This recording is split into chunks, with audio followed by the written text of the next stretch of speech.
জিনিসটা কেমন, দেশি না বিদেশি? ব্ল্যাক মানি ওয়ার্ডটা আমাদের কাছে খুব কমন। তুফানের জুটিকে আপনারা আবার কোরবানিতে দেখছেন। মনে হচ্ছিল যে এখনকার যে সিরিজগুলো মুক্তি পাচ্ছে বা আমরা ওটিটির জন্য যে বানাই একটু একই ধরনের হচ্ছে, কিছু কিছু ডিফারেন্ট হচ্ছে। আমার কাছে মনে হচ্ছে যে একটু সিনেমাটিক ফিলে একটা কন্টেন্ট হচ্ছে দেখার জন্য, এবং প্রচুর ফোন পাচ্ছি। তা আমি খুব এক্সাইটেড ব্ল্যাক মানি নিয়ে। আমি আগেও বলেছিলাম ব্ল্যাক মানি আমরা অন্য ধরনের কিছু করতে চাই, এবং অনেক অনেক মাল্টিপল কাস্টিং আছে এই ছবির মধ্যে। রুবেল ভাই আছে, দিনা ভাই, সুমন আনোয়ার ভাই, পূজা, আমি এটাই শ্যুট করেছি।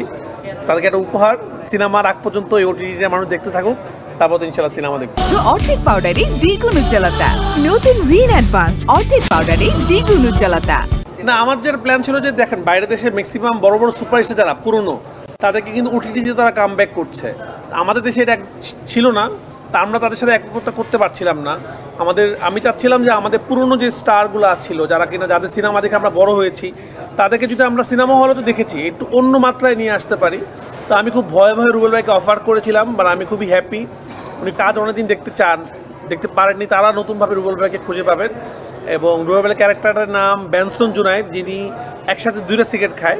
খুব ইন্টারেস্টিং ক্যারেক্টার, এরকম অনেকজন ক্যারেক্টার আছে।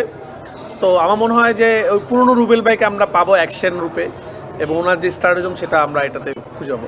এবং এই ছবিটার যে এই সিরিজটার ইন্টারেস্টিং বিষয় হলো যে এক একটা ক্যারেক্টার এক রকম। তো আমার মনে হয় যে আপনারা তো প্রিমিয়ার আমরা করার প্ল্যান আছে, আপনারা তো দেখবেন সবার আগে, হয়তো আপনারা হাসবেন, আপনারা থ্রিল হবেন, এবং এর মধ্যে একটা ভয়ঙ্কর মেসেজ খুঁজে পাবেন। আসলে পূজা একটা এমন একটা ক্যারেক্টার অভিনয় করেছে, সে নায়িকা হতে চায় এমন একটা ক্যারেক্টার, এবং সে আসলে একটা বিপদে পড়ে, সেখান থেকে কীভাবে সে বের হয় এরকম একটা ক্যারেক্টার। তো খুবই ম্যাচিউর অভিনয় দরকার ছিল, পূজা এটা খুব সুন্দরভাবে পুল অফ করেছে। তো সব কিছু বলতে পারবো না, এতটুকু বলবো ব্ল্যাক মানি এমন একটা সিরিজ যেটা মানুষ অনেকদিন মনে রাখবে, এবং এটা একটা ভালো কিছু হতে যাচ্ছে। এটা একটা পলিটিক্যাল স্যাটায়ার থ্রিলার। এখানে আপনি হয়তো অনেক কিছু হাসতে হাসতে আমরা কিছু বলার চেষ্টা করেছি। মানে আমার কাছে মনে হচ্ছিলো যে দর্শক এটা তো আসলে বাসায় বসে দেখে, এবং আমাদের দেশে যে অশান্তি, অনেক রকমের ঝামেলা, খুনাখুনি, পলিটিক্যাল ঝামেলা, অনেক কিছুতে মানুষ এবং হতাশার মধ্যে থাকে। তা মনে হচ্ছে হতাশার মধ্যে একটা হ্যাপি ওয়াচিং ফিল পাবে ব্ল্যাক মানি দেখলে, এক টানা দেখতে পারবে, এবং একটা ঘটনা আছে এর মধ্যে। এবং ব্ল্যাক মানি ওয়ার্ডটা আমাদের কাছে খুব কমন, বিশেষ করে এই মুমেন্টে বেশি কমন, কারণ আমরা জানি আমাদের দেশে কোটি কোটি টাকা বিভিন্ন দেশে পাচার হয়ে গেছে, এবং প্রচুর কালো টাকা আমাদের দেশে হয়েছে। তো ওইরকম একটা জিনিস, খুব বেশি কিছু বলতে পারছি না। ছবিটা ছাত্র আপনারা খেয়াল করে দেখবেন, ফার্স্ট লুকের মধ্যে খুব একটা ডায়লগ ছিল না, শুধু একটা ডায়লগে ছিল যে দেশি না বিদেশি। তো সবাই বলছে বিদেশি লাগছে জিনিসটা দেখে। তা আমার মনে হয় বিদেশি ফিলটা পাওয়া যাবে এই কন্টেন্ট দেখলে, যে মনে হবে দেশের বাইরে কোনো সিরিজ দেখছি। আমি একটা জিনিস খুবই মেনটেন করার চেষ্টা করি, আমার সিনেমা হলের মতো হয়, ওটিটির মতো। কারণ একটা ছোট স্ক্রিনে মানুষ দেখে টিভিতে বাসায় বসে বসে, সেটা একরকম ধাঁচের হবে। সিনেমা হলের এক্সপিরিয়েন্সটা ডিফারেন্ট।